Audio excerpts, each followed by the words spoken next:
రే ఏం అవ్వదురా, ఎందుకు భయపడతారు? Halo guys, apa kabar kalian? Semoga kalian selalu sehat dan selalu dalam lindungan Tuhan. Bloody Mary 2022 merupakan film drama kriminal berbahasa Telugu India yang diperankan oleh Novita Peturaj sebagai Mary dan Ajay sebagai C.I. Prabakar. Baiklah, tanpa basa-basi lagi, inilah alur ceritanya. Suatu malam di tahun 1993 di Visakhapatnam, sebuah panti asuhan diserang oleh sekelompok pedagang manusia. Semua anak dari panti asuhan diculik, kecuali 3 anak penyandang cacat fisik, Mary, Basya, dan Raju. Mary adalah putri direktur panti asuhan, dan dia tidak sengaja menyaksikan kematian ibunya sendiri. Karena dia tidak ingin menjadi saksi mata kejahatan tersebut, polisi tidak mendaftarkannya sebagai saksi. Beberapa tahun kemudian, Mary yang sudah dewasa bekerja di rumah sakit sambil merawat adik angkatnya, Basa dan Raju. Baca. Basa yang bisu bercita-cita menjadi seorang aktor, sedangkan Raju yang tuli bercita-cita menjadi seorang fotografer.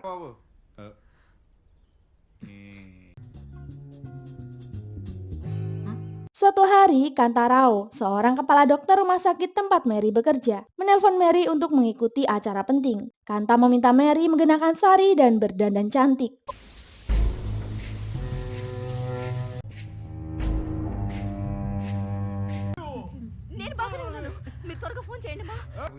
మీరే కాదురా, నేను కూడా ఎంజాయ్ చేసే time. Ketika Mary sampai di sana, Kanta malah melakukan rayuan seksual yang tidak pantas. Sehingga Mary mendorongnya dan tak sengaja membunuh atasannya itu. Mary yang panik langsung kabur.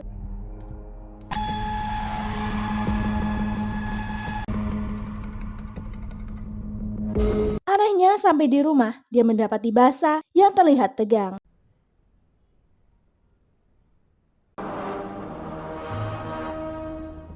Ternyata sebelum ini di hari yang sama pula, Basa menyaksikan kematian serupa saat dia pergi ke kantor sutradara film untuk mengikuti audisi sebuah peran. Sutradara mencoba melakukan pelecehan seksual terhadap Kala, si calon aktris, yang membalas dengan memukul kepalanya sampai mati.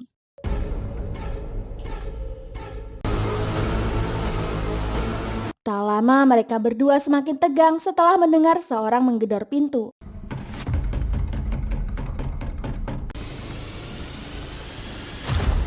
Ternyata orang itu hanya Raju yang sudah mendapatkan kamera barunya. Basa bertanya bagaimana Raju bisa terluka. Raju menjelaskan saat dirinya baru saja membeli kamera bekas dari uang tabungan Mary. Ia pun mencobanya. Ternyata kamera itu hasil curian dan Raju pun dipukuli.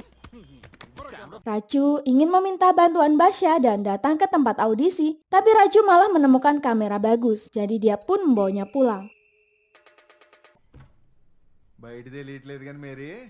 Namun, kamera ini bukan sembarangan kamera karena terdapat file bukti pembunuhan yang dilakukan Kala terhadap sutradara Rakesh.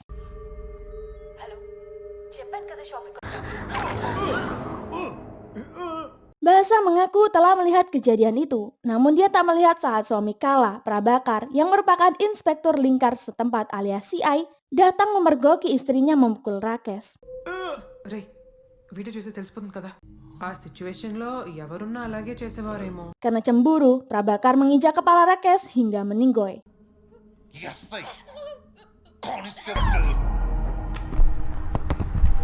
Tak berselang lama, CI Prabakar pun datang.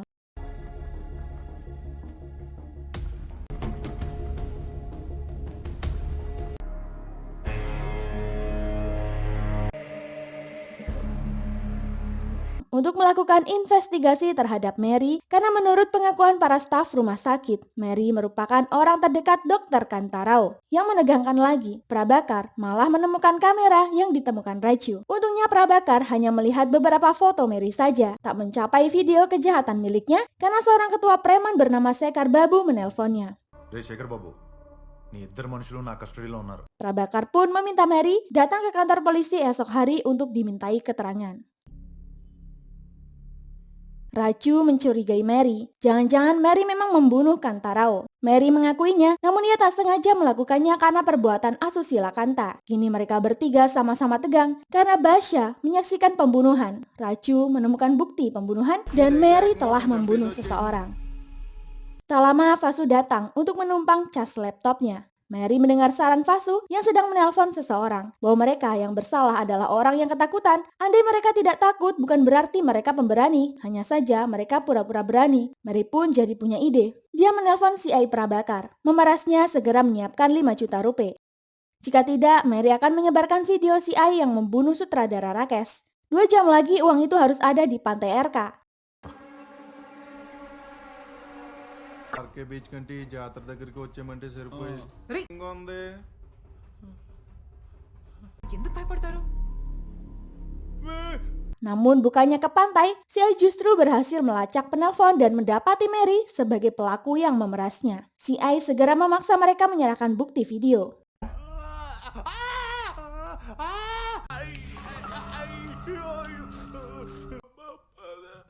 పొద్దున్నే ఏ ధైర్యంతో ఫోన్ నీ దగ్గరికి వస్తున్నారా? చెప్పించుకోవడం మీకు అలవాటు సార్. వాడు చెప్పలేడంటే చెప్పలేడు. Si Ai juga baru tahu mereka adalah orang yang bisu dan tuli. మీరు విన్నది నిజమే. వాడు చెవిటివాడు sir. Tak lama, Vasu datang meminta laptopnya kembali. ఏంటి మేరీ వాసుని కూడా గుర్తుపట్టలేదా? Si Ai mengizinkan Mary bertemu Vasu. Thank you. నాకు ఇన్ఫోసిస్ హైదరాబాద్ లో జాబ్ వచ్చింది. Setelah mengembalikan laptop, si Ai kesal karena Raju terus memanggil Mary. Dan herannya, Mary berhasil menangkap telepon yang dilempar si Ai dalam kegelapan. Mary lalu menyuruh Raju memberikan kameranya. Camera ఇచ్చారా?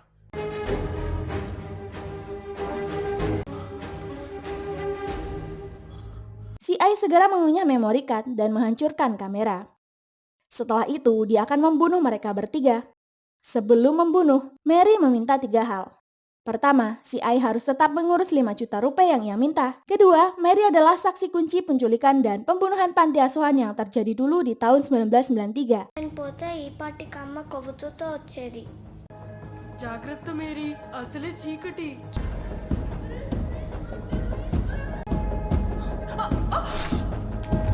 Di mana ibu memintanya, meskipun Mary hampir buta, ibu berpesan untuk selalu menjaga kedua saudaranya dan terus maju mencapai impiannya. Dirinya memang dekat dengan dokter Kantarao karena telah membantu memberinya lensa agar bisa melihat. Mary tak menjadikan kekurangan dalam dirinya sebagai penghalang ambisi. Jika ada yang menghalangi tujuannya, sekalipun itu dokter Kantarao, Mary tentu akan menghabisinya. Yang ketiga, Mary sudah menyalin berkas video bukti itu ke dalam laptop Vasu. City కేబుల్లో మీ వీడియో మీరే ప్రత్యక్ష ప్రసారం చూసుకో. 12,500 రూపాయలు తీసుకొస్తాను. Sehingga si Ai Prabakar terpaksa pulang dulu untuk membawakan jumlah uang yang diminta Mary. Selagi Prabakar mengambil uang, Mary buru-buru mengajak Basa dan Raju untuk kabur. Karena sebenarnya mereka tak punya salinan bukti apapun. వాడిని భయపె Di saat yang sama, Prabakar menemukan Vasu di jalan.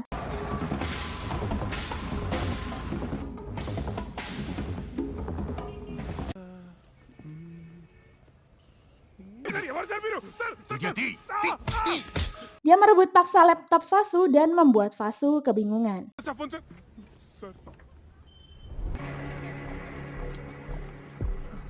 Sedangkan Mary yang mengetahui bahwa Prabakar berselisih dengan Sekar Babu, seorang pengusaha lokal yang kuat di industri perikanan, membawa 2 saudaranya menawarkan bukti video pembunuhan yang dilakukan oleh Prabakar dan meminta mereka. Sebagai gantinya, mereka ingin Sekar menjamin keselamatan mereka dan mengantar mereka melintasi perbatasan Vizag dengan aman. Sekar meminta bukti itu sekarang, tapi Mary akan memberikannya setelah Sekar menjamin keselamatan mereka bertiga. Untuk memastikan itu, Sekar menelpon Prabakar dan memancing emosinya dengan kasus yang Mary maksud. దగ్గర ఉన్నారన్న సంగతి అర్థమైంది. నా కస్టడీలో ఉన్న మనుషులు వదిలేస్తా. Setelah mendengar reaksi Prabakar, Sekar pun sangat senang dan menutup teleponnya. 3 jam lagi Sekar akan mengirim mereka menaiki kapal menuju Kalkuta. Sementara menunggu, Sekar menyuruh mereka makan sup ikan untuk mengenyangkan perut. Sekar lalu bertanya, kenapa Mary malah menemuinya untuk meminta bantuan. Mary mengaku sering mendengar nama Sekar disebut oleh Prabakar. Oleh karena itu, dia mendatangi Sekar. Lagi pula mereka bertiga ini yatim piatu. Sekalipun mereka terbunuh, tak seorang pun akan peduli dengan nasib mereka. Sekar pun terlihat iba dengan nasib yang menimpa mereka bertiga. Namun selesai makan, Mary menyadari bahwa Sekar Babu adalah seorang pedagang manusia. Dialah yang menculik teman pantinya dan membunuh ibunya. Sekarang, setelah tahu Mary dan dua saudaranya yatim piatu, Sekar pun berencana memperdagangkannya serta organ Basya dan Raju. Mary lalu meminta izin akan pergi bertiga mengambil memory card. Namun, Sekar ingin dua teman Mary menunggu di sini saja dan Api yang akan mengantar Mary. Setelah mengantar Mary, Api terkejut karena Mary malah turun di rumah Prabakar. Mary beralasan tidak ada tempat yang lebih aman dari rumah musuh sendiri. Mary pun meminjam HP Api sebentar dan masuk. Setelah itu Mary membeli sesuatu di toko medis dan kembali ke kandang Sekar. Raju bertanya, dari mana Mary dapatkan itu? Mary sengaja mendatangi rumah Prabakar dan mengaku-ngaku sebagai adik kandung Rakes. Mary mengaku punya bukti yang kuat untuk memenjarakan Kala dan Prabakar. Namun jika Kala ingin keluar dari masalah ini, Kala harus membuat video pengakuan yang menyebabkan tewasnya Rakes dan keterlibatan Prabakar. అంటే స్పెషల్ అందుకే వన్డే ముందే రమ్మన్నాడండి ఆడాళ్ళ మీద భార్యల మీద పగేంటండి ఈ మగాళ్ళు అయినా మీ Raju senang, akhirnya mereka bebas pergi ke Kalkuta. Namun Mary mengungkap siapa sebenarnya Sekar Babu. Dia telah membunuh ibu mereka dan menculik teman-teman mereka di masa lalu. Kini Sekar juga akan memperdagangkan mereka bertiga. Raju ketakutan, dia baru saja senang. Mary memberinya plot twist yang sangat mengerikan. Sedangkan Sekar kembali menelpon Prabakar untuk mengejeknya. Dia akan menelpon Prabakar setiap 5 menit dan menjadikannya budak. Singkat cerita, kendaraan untuk mengantar mereka ke pelabuhan sudah siap. Mary menyuruh mereka tetap tenang dan mengikuti alurnya. Saat menuju ke mobil, anak buah Sekar sengaja menyiram minuman ke wajah Mary untuk merusak lensa mata Mary.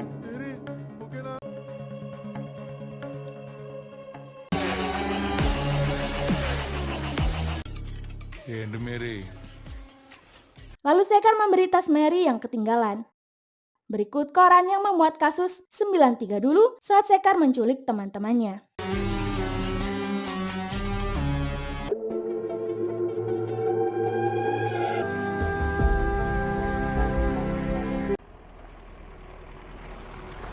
Setelah sampai di pelabuhan pribadi Sekar, semua yang Sekar perlukan untuk memisahkan tubuh mereka sudah diatur. Bahkan Sekar yakin Mary sudah mengetahui rencananya untuk mendagangkan mereka bertiga. Sekar juga sadar Mary dan dua saudaranya adalah anak panti yang pernah ia lepas dahulu. Kini mereka sudah besar, meski terlahir cacat, namun sebagian organ mereka tentu masih bermanfaat. Bukan menangis, Mary malah ketawa, membuat Sekar bingung. Makanya Raju bilang kalau Mary tertawa, tandanya dia tak takut dan sudah merencanakan hal yang besar. Benar saja, tak lama Prabakar dengan Maco datang mengacaukan rencana Sekar.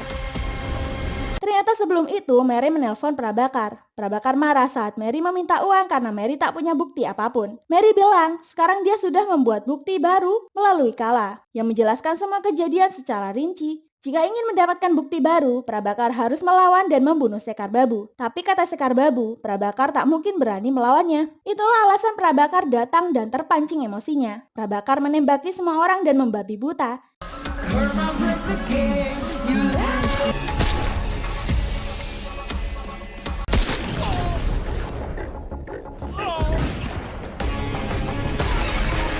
Setelah semua orang terbunuh, Prabakar akan membunuh Mary juga. Tapi Mary terlihat santai sambil minum air putih. Namun Prabakar sempat tertembak dan jatuh.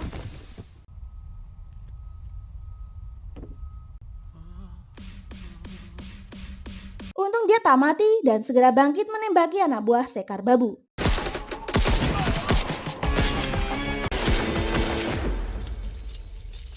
Sekar menjadi marah. Dia menghentikan Prabakar dan bernegosiasi. Dia akan memberikan setengah hartanya dan bisnisnya asal Prabakar berhenti menyerangnya. Namun, Mary mempunyai tawaran yang jauh menggiurkan dari sekedar uang. Dia bilang ke Prabakar, apakah kau ingin seluruh negara ini menghormatimu sebagai pahlawan? Sebagai polisi, ini adalah kesempatan bagimu untuk naik jabatan. Ini adalah jawaban untuk peluru yang kau gunakan dan orang-orang yang kau bunuh di sini. Bukti yang menunjuk Sekar Babu ini adalah kekejaman selama 12 tahun terakhir yang diam-diam melakukan bisnis perdagangan manusia. Tangkap basah dia dan serah terima kontainer ke Departemen Kepolisian. Kau pasti akan menerima medali polisi presiden. Pikirkan itu, Pak. Apa yang bisa menjaminmu lebih berkuasa daripada promosi? Tanpa pikir panjang, Prabakar segera menembak Sekar. Sayangnya, peluru Prabakar habis, sehingga Sekar balik menyerangnya. Untung Mary dengan sigap menusuk leher Sekar. Mary menyayangkan Sekar yang terlalu meremehkannya sebagai wanita. Meski terlihat polos, wanita bisa sangat berbahaya, lalu Sekar pun meninggoy. Mary memberikan memory card pada Prabakar.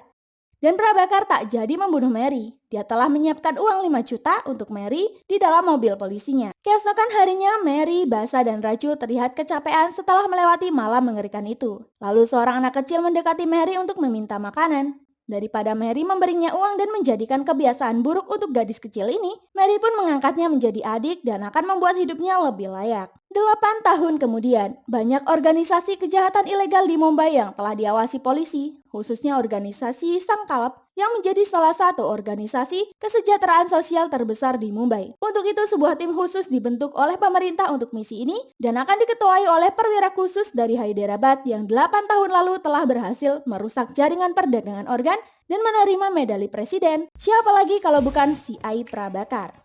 Prabakar mendengar penjelasan Mathur, di mana organisasi Sankalp dinilai sangat mencurigakan. Jika hanya merawat anak-anak dan orang-orang yang cacat, dari mana pemimpin itu mendapatkan banyak modal untuk membuat organisasinya berkembang cepat hanya dalam kurun waktu 7 tahun terakhir. Sehingga polisi curiga mereka mempunyai bisnis ilegal yang membuat pemimpinnya kaya raya. Lalu Mathur menunjukkan foto pemilik Sankalp yang bernama Kausalya Devi. Prabas meremehkan Kausalya Devi. Polisi bisa dengan mudah menangkapnya karena Devi hanya seorang wanita. Namun Prabakar menjelaskan, jika kau pernah merasakan tertembak peluru dan masuk ke dalam ususmu, itu membuatmu merasa sekarat. Namun wanita merasakan sakit itu untuk 3-4 hari setiap bulan. Sebagai laki-laki kita akan bunuh diri karena tak kuat menahan sakitnya. Untuk itu jangan pernah meremehkan kekuatan wanita, karena di antara wanita kuat itu, Kausalya Devi adalah salah satunya. Prabakar pun meminta Mathur membuat janji pertemuan dengannya. Singkat cerita, hari pertemuan pun tiba. Kausalya mengirim mobil pribadi untuk mengantar Prabakar menuju kediamannya.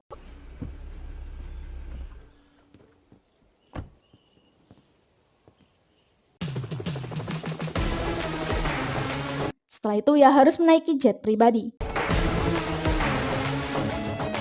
Dan singkat cerita, sampailah Prabakar ke sebuah gedung organisasi Sankalp. Dia melihat Basa dan Raju menjadi guru sosial di sana. Dengan begitu, dia tahu Kausalya Devi yang polisi maksud adalah Mary.